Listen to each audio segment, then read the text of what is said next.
In today's video, I'll show you on how you can do filament calibration in Orca Slicer.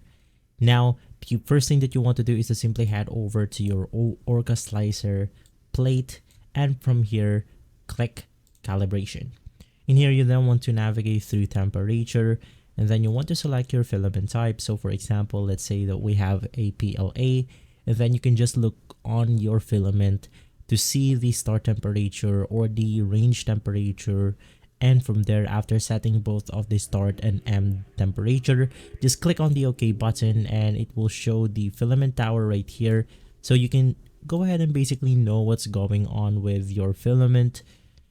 And from there, you can just simply print this if you want to see what is simply happening on your filament.